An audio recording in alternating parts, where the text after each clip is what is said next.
Hi everyone, we'll do the revision of plasma proteins. List the different functions of plasma protein. The major plasma proteins are albumin, globulin and fibrinogen. The functions of plasma protein are: it maintains the colloidal osmotic pressure of plasma. The major function of albumin is to provide this colloidal osmotic pressure. This will prevent the loss of plasma from capillaries and control the distribution of water in the body. Then it has got transport function. Albumin, it acts as a carrier of various cations and some compounds that are relatively insoluble in water.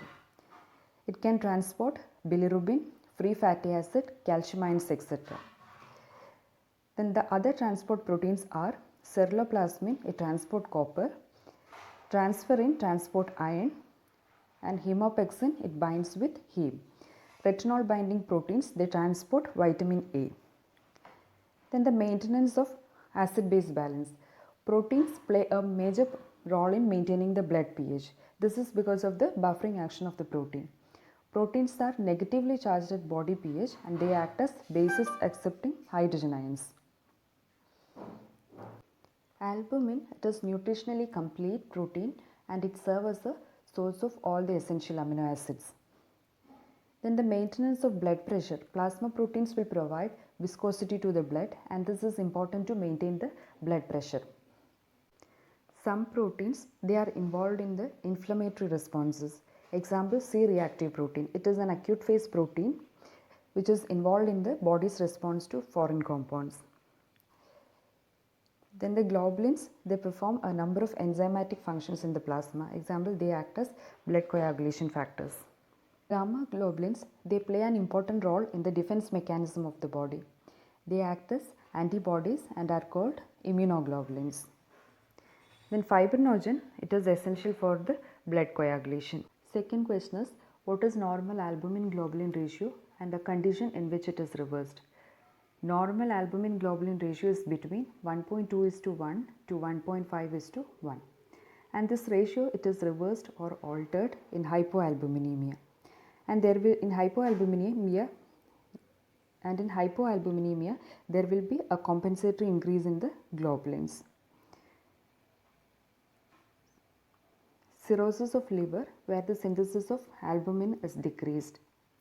Then in nephrotic syndrome, where the permeability of kidney glomerular membrane is defective, so that large quantities of albumin is excreted. What are Bence-Jones proteins? Bence-Jones proteins are monoclonal light chains of immunoglobulin that are synthesized in excess. Because of their low molecular weight and high concentration, they are excreted in urine.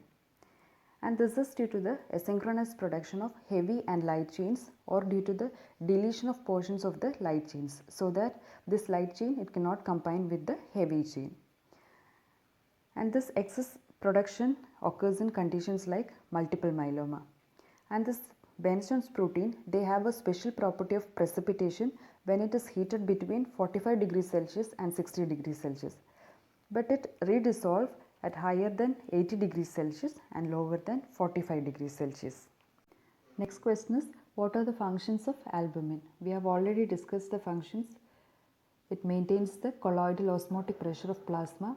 It acts as a transport protein. Then it has also good buffering action and nutritional function. So you have to explain all these points.